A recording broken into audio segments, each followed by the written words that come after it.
Haleluya. Pujilah Tuhan. Shalom dan selamat pagi saudara yang dikasihi Tuhan. Apa kabar semua? Sehat ataupun saat ini sakit? Saya ajak saudara tetap mengatakan bahwa Tuhan Yesus baik, tetap baik sampai selama-lamanya. Karena Dia layak dipuji, Dia layak disembah. Saudaraku, kasih dan rahmat-Nya baru setiap hari buat kita. Dan tidak ada perkara yang mustahil bagi Dia untuk melakukan di hidup kita ketika kita menyerahkan, mengandalkan kekuatan Tuhan. Seperti ada yang ditulis di dalam buku Yeremia pasal 17 ayat 7. Beginilah firman Tuhan, diberkatilah orang yang menandalkan Tuhan, yang menaruh harapannya pada Tuhan. Orang yang mencari Tuhan akan dikuatkan ketika kamu lemah. Orang yang sakit akan disembuhkan.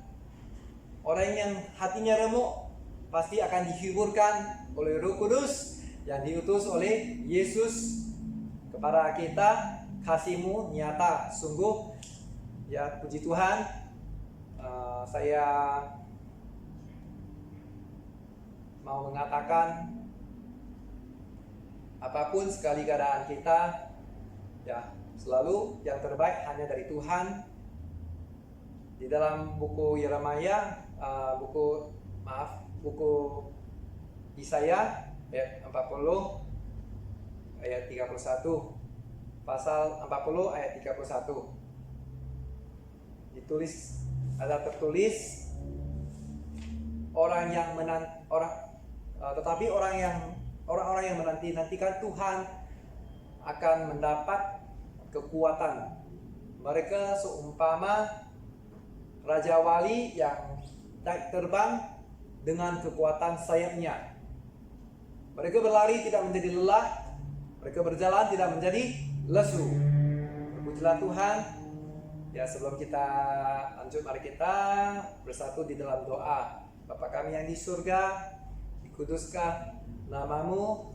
Tuhan Yesus, berdaulatlah di dalam setiap hati kami.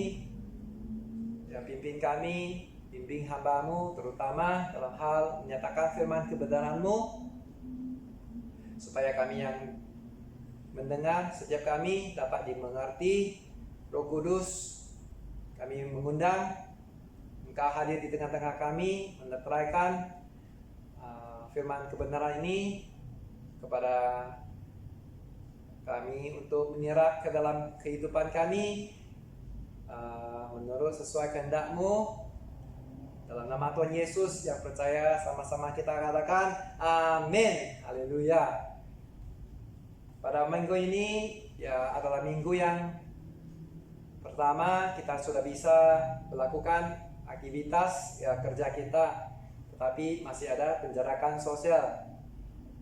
Ini tidak membuatkan Anda dengan saya jauh daripada pertemuan ataupun saling menghubung, karena zamannya sudah ada terkoneksi ya.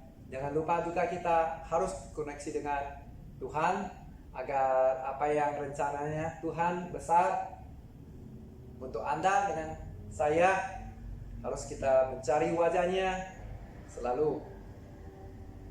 Apa yang berlaku selama berapa minggu, berapa bulan, ya saya yakin itu adalah semua karena oleh kemurahan Tuhan, dan Dia mau lakukan perkara besar di dalam hidup kita.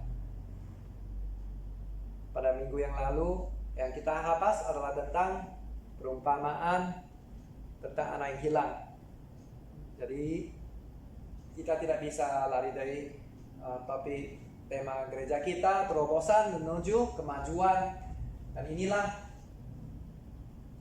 perkara yang kita harus amati adalah apakah Bapak itu akan terima kita apa tidak. Peranannya selalu terbuka kepada anaknya. Ya, kalau kita menjadi seperti anak sulung, kita akan seperti menjadi orang Farisi, orang benar, tidak peduli dan mudah rasa iri hati. Sedangkan adik kita sudah pulang, dan kita harus bersyukur ya. Dan apa yang anak bongsu yang sudah melakukan perkara yang sebelum tidak pernah abang sulung lakukan, karena dia tidak tahu, karena keegoisan, keangkuhan, maka dia pilih untuk melakukan perkara yang dia inginkan di sana. Pada akhirnya dia sadar juga ketika semuanya habis, dan itulah yang dikatakan oleh Bapa kita, mau pertobatan yang sejati, tidak kisah kita di mana posisi pun, bukan perkara yang dahsyat kita lakukan di dalam hidup kita, yang dosa, yang berat sekali, tetapi pertobatan yang sejati yang tidak akan kita ulangi lagi, itu yang akan menjadi berharga di mata Tuhan, dan yang akan sangat seluruh surga yang malaikat semua akan bersuka cita karena pertobatan yang sejati. Ya, pada hari ini kita bisa belajar juga apa yang Yesus mau kita pelajari, ialah serupa dengan gambarnya. Amin saudaraku, yaitu jadilah pendamai. Saudara yang dikasih Tuhan, saudarakah kita bahwa dalam diri setiap orang ada sifat ingin unggul dari orang yang lain, ingin terlihat lebih tinggi dari yang lainnya. Suasana ini dapat menyeretkan manusia ke dalam pertandingan yang tidak sehat dan akan menimbulkan konflik. Nah, sadar kita juga bahwa dalam hidup ini kita juga diberikan tontonan-tontonan yang memperlihatkan bagaimana orang yang serta-merta berusaha menjadi lebih dari orang lain.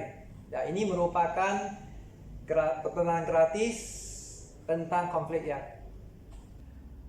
Contohnya adalah di bangku sekolah, ya saya yakin semua pernah ya, waktu mencalonkan ketua sekolah kelas dalam sebuah jawatan, mau di dalam kelab, mau di dalam persatuan, ya, kita coba mempromosikan masing-masing bahwa kita sempat menandingi, ya boleh memegang jawatan yang dipercayakan. Ya, saya tidak tahu kalau kita ada antara kita yang menjatuhkan, mengalahkan kontestan yang lain, ya calon-calon yang lain dengan cara yang benar, ya yang sehat, puji Tuhan. Tetapi pada hari ini kita lihat, mungkin yang sudah dewasa, kita melihat pemilu atau pilkada yang di luar, di mana-mana negara kontestannya akan saling mengalahkan dengan cara yang tidak sehat, tidak benar. Dan ini menunjukkan bahwa selalu yang kita mau lebih tinggi dari yang lain akan menimbulkan konflik, apalagi dengan cara yang tidak benar. Ya, di sini kita boleh melihat dalam konflik sampai kapanpun tidak akan hilang dari hidup manusia, sebab dia adalah sebagian dari kehidupan kita. Ya, konflik boleh melibatkan sama ataupun konflik dengan dirinya sendiri. Ya, dalam kata kerja Latin, konflik berarti saling memukul, menyingkir dengan cara sehingga membuat tidak berdaya. Ya, dan konflik yang terjadi dipicu oleh karena perbedaan, misalnya fisik, ya budaya, keyakinan, kepentingan dan lain-lain. Yang akibatnya adalah keretakan hubungan antara dua pihak yang berkonflik, dan perubahan sikap, bahkan kepribadian, kerusakan dan hilangnya nyawa. Dan dia tidak sama seperti damai. Damai adalah bentuk yang sesuai untuk menyelesaikan konflik. Ya, baik itu konflik yang ada dalam diri kita maupun konflik itu yang terjadi di luar sana. Ya, dibutuhkan pribadi yang rendah hati, yang peduli.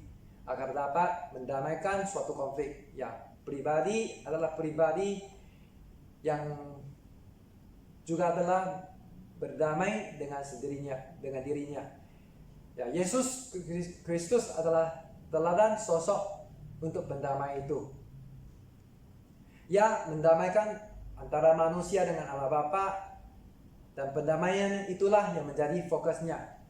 Sekalipun harga yang perlu banyak sekali dibayar ataupun rintangan yang dihadapinya, dia tidak pernah menyurutkan pengutusannya sebagai juru damai.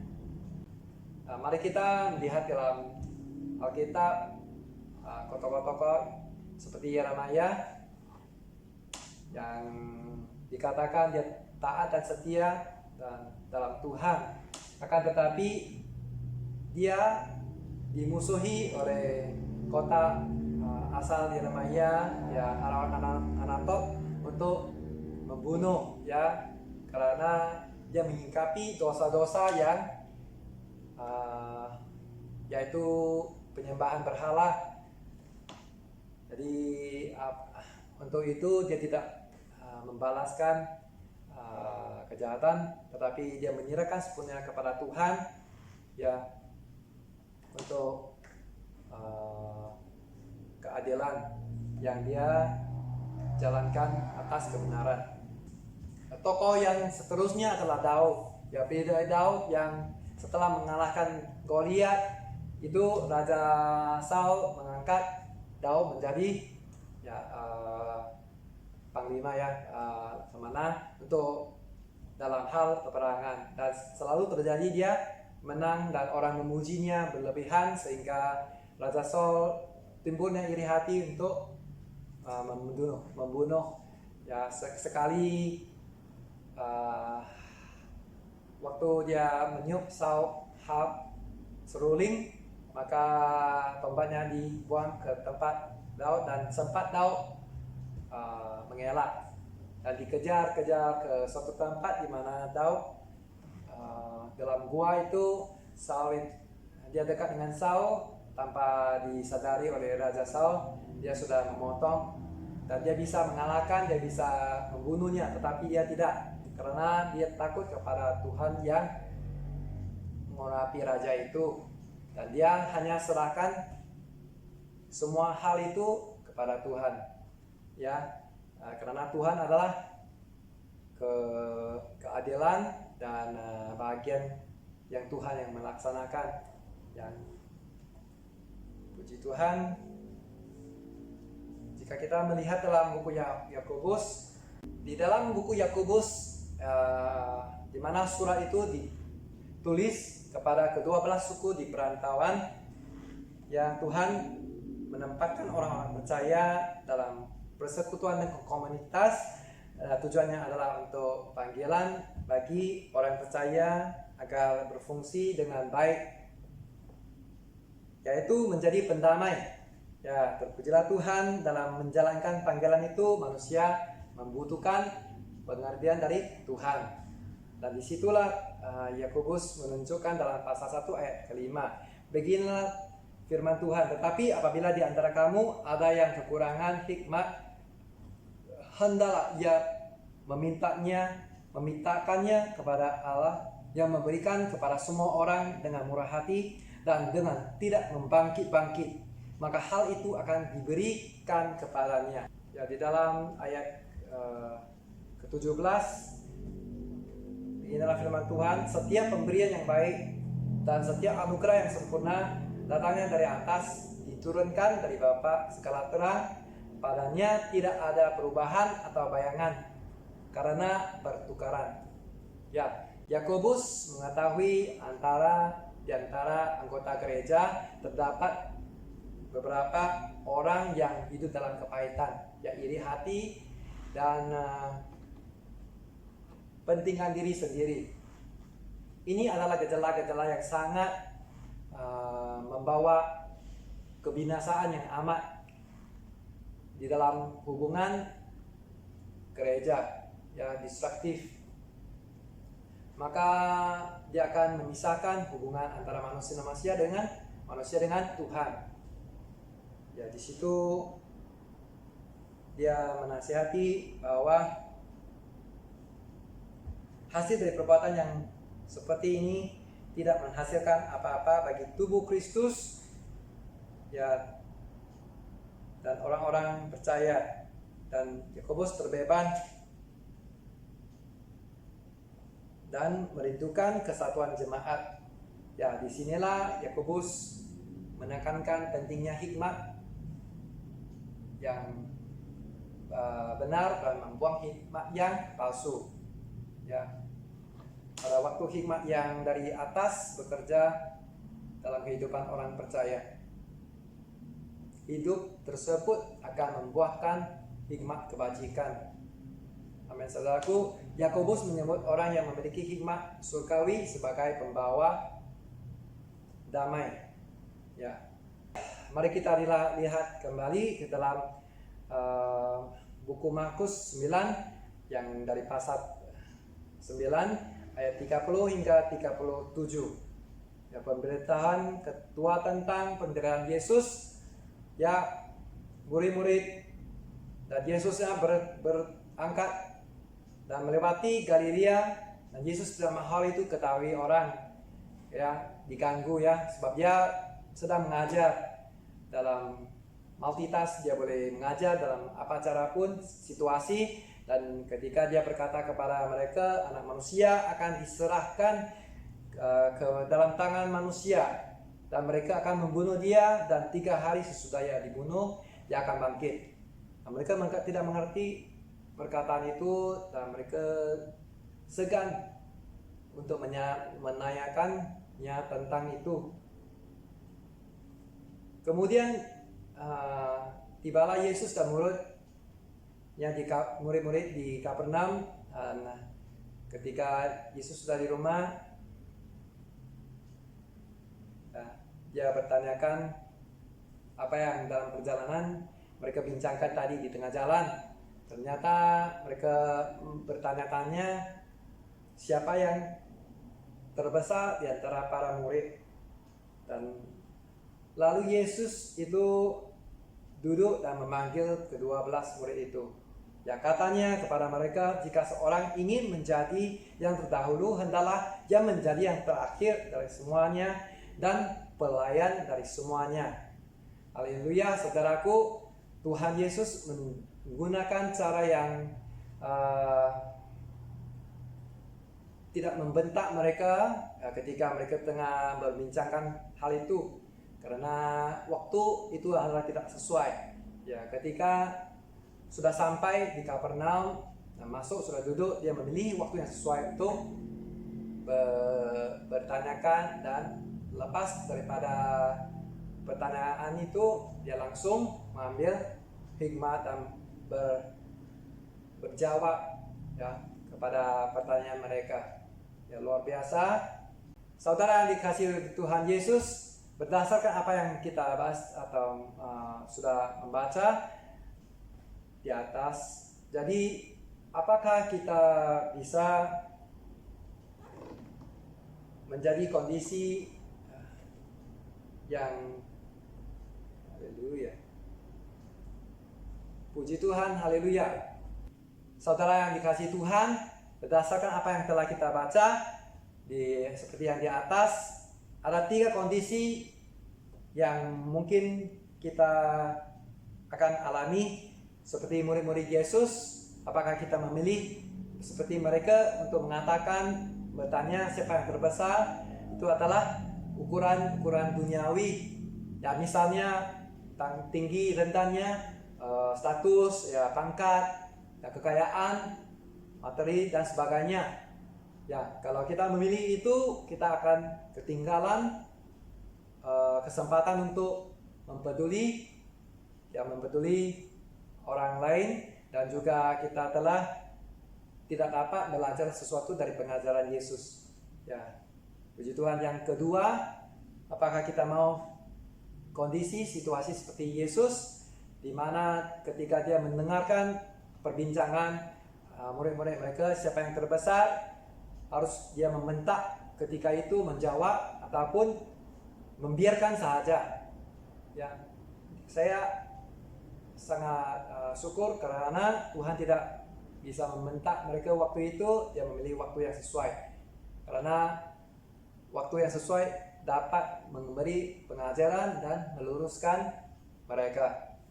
Dan yang ketiga, apakah kita mau menjadi tokoh-tokoh seperti yang Yeremia atau Daud ketika mereka dikejarkan oleh orang yang dekat sekali, ya, Raja Saul yang memberikan jawatan kepada Daud ketika dia mengalahkan Goliat, dan juga Yeremia yang sempat memberitahukan apa yang benar, yang mengikat dosa mereka tentang penyembahan berhala, mau mereka bertobat, makanya semuanya ingin membunuhnya. Dan apakah dia ingin Tuhan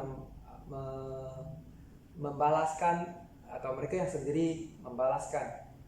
Ya, ketika yang kita menyerahkan kepada Tuhan, makanya bahagian Tuhan adalah adil dan saksama.